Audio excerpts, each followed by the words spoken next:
Macaulay ने भारतीय शिक्षा व्यवस्था का नाश किया। 7,32,000 गुरुकुल जो इस देश में चला करते थे, संस्कृत भाषा के आधार पर शिक्षण दिया करते थे।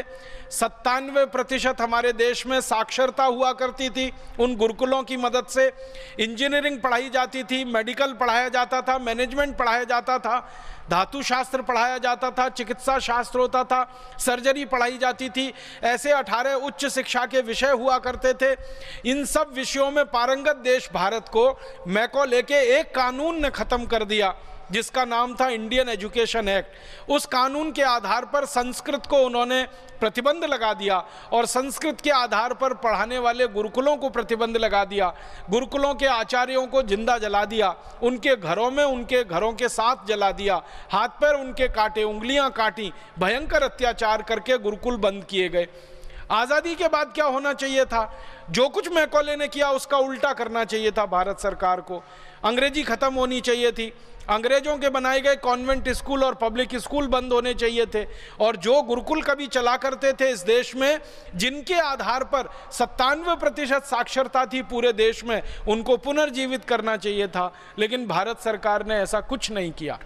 ना अंग्रेजी को ख़त्म किया, ना कॉन्वेंट स्कूल बंद किए, ना पब्लिक स्कूल बंद किए, ना वो झूठा इतिहास सरकार ने बदला।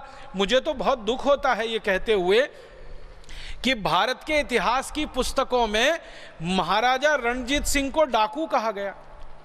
भारत के इतिहास की पुस्तकों में अमर शहीद भगत सिंह को आतंकवादी कहा गया। भारत की इतिहास की पुस्तकों में अमर शहीद चंद्रशेखर आजाद को आतंकवादी कहा गया। भारत की पुस्तक में अमर शहीद अशफाक उल्लाह बटुकेश्वर दत्त को आतंकवादी कहा गया। पंडित राम प्रसाद बिस्मिल को आतंकवादी बताया गया।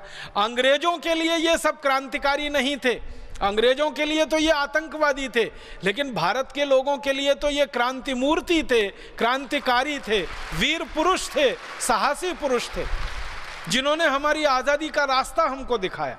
तो हमारे लिए तो वो वीर पुरुष हैं, हमारे लिए तो अनुकरणीय हैं, उनको हम आदर्श मानते हैं। लेकिन आज़ादी के बाद की किताबों में अभी भी उनके लिए आतंकवादी शब्द आता है। बहुत दुख होता है। और उससे भी बड़ा दुख होता है कि भारत की सत्ता व्यवस्था में शीर्ष स्थानों पर बैठने वाले मुख्यमंत्री और मुख्यमंत्री स्तर के नेता अमर शहीद चंद्रशेखर आजाद को अभी भी आतंकवादी कहते हैं। और कहते ही नहीं है, मानते भी हैं। और मुझे उससे बड़ा अफसोस है कि जो अमर शहीद चंद्रशेखर आजाद को आतंकवादी कहे वो किसी देश का, किसी प्रदेश का मुख्यमंत्री बनकर रहे। इससे बड़ी विडंबना इस देश में कुछ नहीं हो सकती।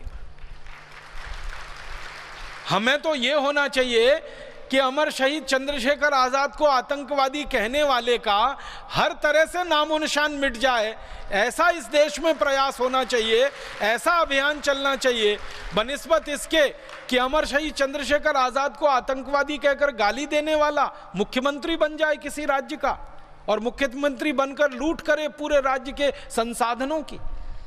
शर्म है, अफसोस है इन सब विषयों पे। तो हुआ ये है इस देश में कि आज़ादी भौतिक रूप से हमको मिल गई, अंग्रेज हमारे यहाँ से चले गए, लेकिन अंग्रेजों के बच्चे इसी देश में छोड़ गए। मैकॉले मर गया, लेकिन मैकॉले के मानस पुत्र इस देश में अभी भी जिंदा हैं, जिनको हम काला अंग्रेज कह सकते हैं। उन्होंने जब से आज़ादी के बाद इस देश की व्यवस्था को संभाला, सरकार को अपने हाथों में लिया, अंग्रेजों का बनाया हुआ और अंग्रेजों का बिगाड़ा हुआ कुछ भी इस देश में उन्होंने दुरुस्त नहीं किया। हमारे देश में भाषा अंग्रेजी है, भूषा अंग्रेजी है, भोजन अंग्रेजी है, भजन अंग्रेजी है, भेषज अंग्रेजी है, कानून अंग्रेजी है, कृषि व्यवस्था अंग्रेजी है, अर्थव्यवस्था अंग्रेजी है, चिकित्सा व्यवस्था अंग्रेजी है। हर स्तर पर अंग्रेजियत अंग्रेजियत अंग्रेजियत छाई हुई है।